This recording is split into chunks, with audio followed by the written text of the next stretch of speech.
Hi hello welcome to my channel Shanti vlogs అండి. ఈరోజు ఎంతో రుచికరమైన టేస్టీ బేసిన్ హల్వా అన్నది తయారు చేసుకుందామండి. బేసిన్ హల్వా అంటే శనగపిండి హల్వా అండి. కావాల్సిన ఇంగ్రీడియంట్స్ చూద్దామా ఒకసారి. 1 కప్పు పంచదార, అదే సేమ్ కప్పు శనగపిండి తీసుకున్నానండి. అలాగే 3 వంతులు నెయ్యి తీసుకోవాలి. అలాగే కొన్ని డ్రై ఫ్రూట్స్, స్మెల్ కోసం ఎలాచీ అండి. ఇంతేనండి కావాల్సినవి. ముందుగా ఒక గిన్నె తీసుకొని మనం ఏ కప్పుతో అయితే పంచదార తీసుకున్నామో అదే కప్పుతో 2.5 కప్పులు వాటర్ కూడా ఆ పంచదారలోకి యాడ్ చేయాలండి.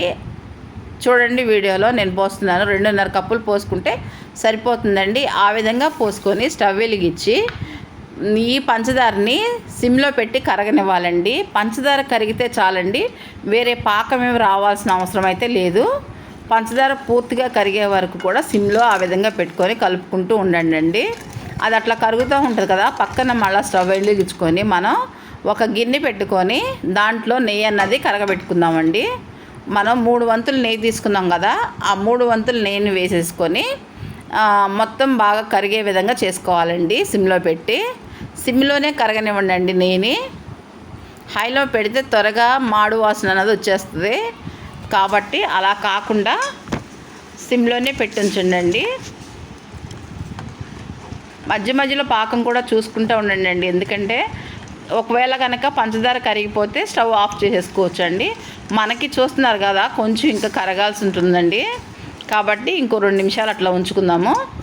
ఇటువైపున చూడండి, ఇప్పుడు నెయ్యి అన్నది బాగా కాగుతుంది కదండి.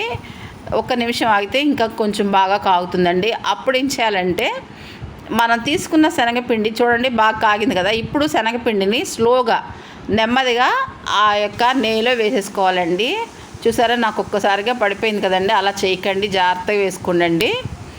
అప్పుడు గట్టి తీసుకొని మొత్తం ఆ శనగపిండి ఉండలు లేకుండా ఆ నెయ్యిలో కలిసిపోయే విధంగా తిప్పాలండి. ఈ విధంగా ఉండలు అన్నది కట్టకుండా చూసుకోవాలి. ఎందుకంటే ఉండలు కడితే మళ్ళీ హల్వా అన్నది టేస్ట్ ఉండదండి. చూసారా, నేను మొత్తం కూడా ఉండలు అన్నది కట్టకుండా ఈ విధంగా కలుపుకున్నానండి. ఇప్పుడు పక్కన పాకం మనకు రెడీ అయిపోయింది కదా, ఆ పాకాన్ని చక్కగా కొద్దిగా పోసుకుంటా శనగపిండిలో మొత్తం కలుపుకుంటూ ఉండాలండి. ఆ పాకం వాటర్ అయ్యే వరకు కూడా మన శనగపిండిని ఈ విధంగా ఉడకనివ్వాలి. ఇప్పుడు దించేసే స్టేజ్కి వచ్చేసింది కదండి స్వీట్ అన్నది. చూసారా, లైట్ బ్రౌన్ కలర్కి వచ్చింది. ఇలాంటి టైంలో ఎలాచీ అన్నది యాడ్ చేసుకోవాలండి. యాడ్ చేసుకోవడం వల్ల స్మెల్లే కదండి స్వీట్కి మంచి టేస్ట్ కూడా వస్తుంది. ఇప్పుడు ఇది రెడీ అయిపోయిందన్నది మనకు ఎలా తెలుస్తుందంటే, చూసారా స్వీట్లో నుంచి నెయ్యి అన్నది వేరుగా కనిపిస్తుంది కదండి మనకి. ఆ విధంగా వేరుగా కనిపించి ఆ స్వీట్ అన్నది గిన్నెకి అతుక్కోకుండా ఉంటే రెడీ అయిపోయినట్టండి. ఇప్పుడు తీసుకొచ్చేసి దించేసి స్టవ్ మీద నుంచి చక్కగా కాసేపు ఆరిన తర్వాత ఒక గిన్నెలో, ఏ గిన్నె షేప్ అయితే కావాలనుకుంటున్నారో ఆ గిన్నెలో వేసుకొని ఆ విధంగా మౌల్డ్ చేసేసుకోండి. మౌల్డ్ చేసుకొని మనం డ్రై ఫ్రూట్స్ తీసుకున్నాక వాటితో డెకరేట్ చేసుకోండి. అంతేనండి, ఎంతో రుచికరమైన స్వీట్ రెడీ అయ్యండి.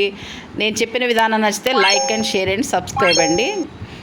చాలా థ్యాంక్స్ అండి చూసినందుకు.